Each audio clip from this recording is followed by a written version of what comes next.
Bakit nga ba kakaunti pa lang ang nadidiskubre sa ilalim ng karagatan? Sa lawak ng mundong ginagalawan natin, mas kabisado pa ng tao ang kalawakan kaysa sa kung ano ang nasa kailaliman ng dagat. At ayon sa ilang scientists, hindi dahil kulang ang teknolohiya, kundi dahil may mga panganib at misteryong hindi basta-basta kayang harapin ng tao. Sa ilalim ng karagatan, hindi lang kadiliman ang naghihintay. Habang bumababa ang mga research submarines, tumataas ang pressure, nawawala ang liwanag at halos imposible ang komunikasyon.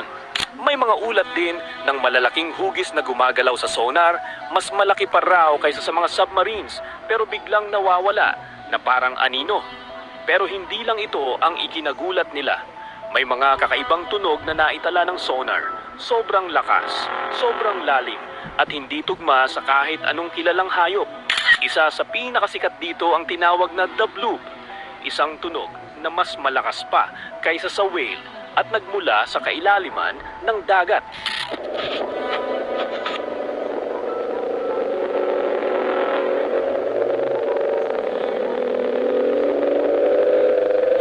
Dahil dito, may ilang deep sea missions na bigla na lang itinigil at ang ilang impormasyon ay hindi na inilabas sa publiko. Ang opisyal na paliwanag, sobrang delikado at sobrang nakakagimbal. Pero para sa iba, may nakita raw silang hindi pa handang ipaalam sa mundo. Pero paano kung ang nakita nila ay ang alamat ng Leviathan? Isang sinaunang nilalang na binanggit sa Biblia, inilarawan bilang hari ng karagatan at sagisag ng walang kapantay na lakas. Ayon sa science, walang ebidensya na may Leviathan na literal na halimaw na natutulog sa kailaliman, walang fossil at walang malinaw na patunay. Pero tandaan mo, noon, alamat lang din ang giant squid. Pero ngayon, napatunayan na isa pala itong tunay na nilalang.